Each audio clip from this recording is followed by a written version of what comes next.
See, I'm not sure if that's the reason or it's a similar reason that's happening in the UK. One thing I do know, which is a problem for the banks, and one of the reasons they don't want to touch Bitcoin or Bitcoin exchanges, is that the UK government essentially outsourced financial surveillance to the banks. Yeah. They essentially went, well, you can just do this job for us. You can handle all the KYC, AML, yada, yada.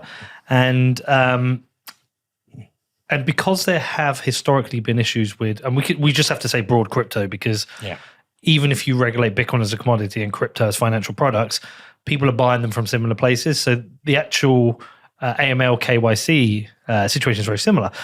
But because they have to handle all of the financial surveillance for the government, I think a lot of them are like, there's just too many headaches with this. We don't need this headache in our world. We're just going to ban it. And it's even worse. I was speaking to, I don't know if you were there when we had the conversation with Danny from Coin Corner. In London? It might have been after that. So Danny Scott, who runs Coin Corner, which is an Isle of Man, essentially UK exchange, he was now saying that something along the lines of, if there is a criminal transaction or a transaction that's got through your KYC AML checks, you are liable up to 1 hop or maybe 2 hops. Something along the lines of this. Yeah. Therefore, it's just making the banks go, well, we don't make any money from this. It's high risk. And we have a liability if this is a criminal transaction. Yeah. Why do it? Correct. There's nothing in it for them. There's nothing in it for them. Show me the incentive, I'll show you the outcome. Exactly. We're earning no money. Yeah. In fact, when we see the money leave, we really earn no money on that.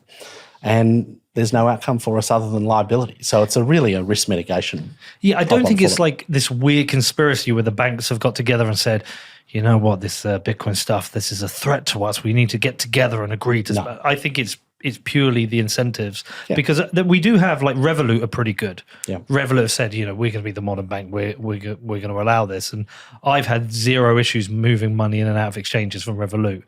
But I do know across the major banks, your NatWest, your Barclays, I don't want to name all in case I get some of them wrong. I'm not so sure on Lloyds, but most of them are basically, you can't, and they won't allow it. And some will close down your bank accounts. I actually weirdly enough, I had a bank account closed down because I got a sponsor payment from a crypto exchange, from Gemini. This is where it gets super weird. So send them an invoice, Gemini go to pay the invoice, the payment gets blocked, and I'm asked to provide a copy of, I don't know if I've told you this, the invoice and the contract. Yeah. So I'm thinking, what the fuck?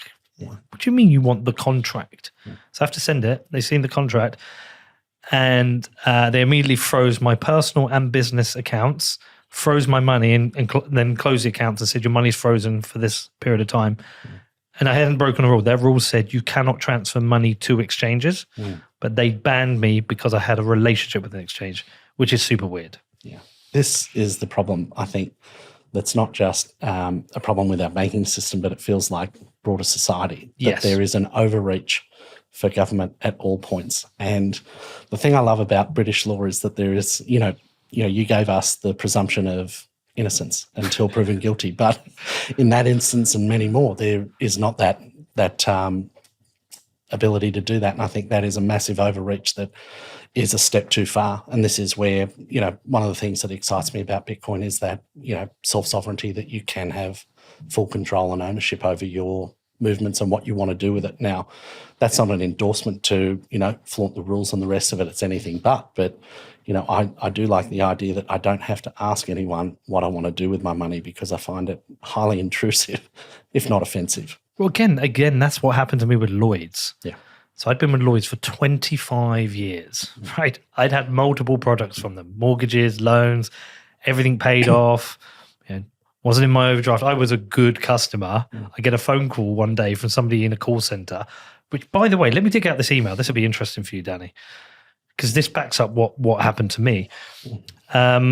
So I got this phone call from somebody in a call center that said, hi, Mr. McCormack, we're just doing an account review. We just want to run through some of your transactions with you. I was like, okay, yeah, what's that? And they said, this money on this date, you sent it here. What's it for? And I was like, do I have to tell you? They said, no. I was like, well, I'm not going to tell you.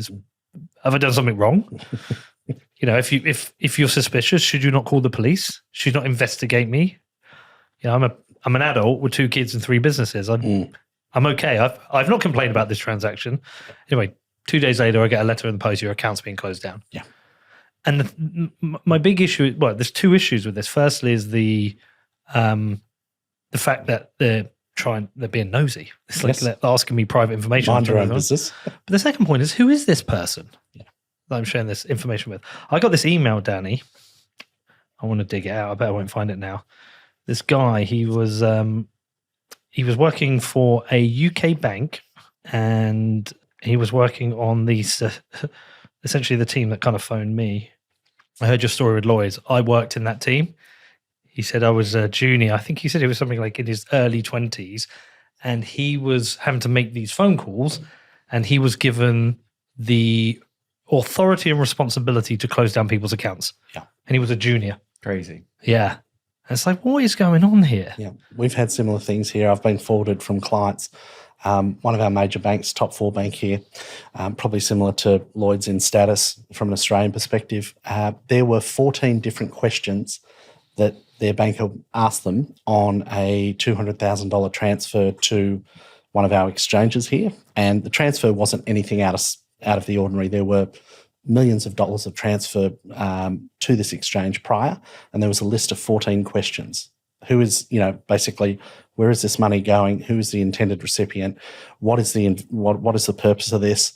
What is the purpose of your business? Like, I am talking a list, and client forwarded it to me and said, oh, can you have a look at this? By the way, we're not going to get you to respond to it. We've asked our accountant to do it, but it was a proper list that, if you have a choice, you don't have to comply, in which case they'll do what happened to you.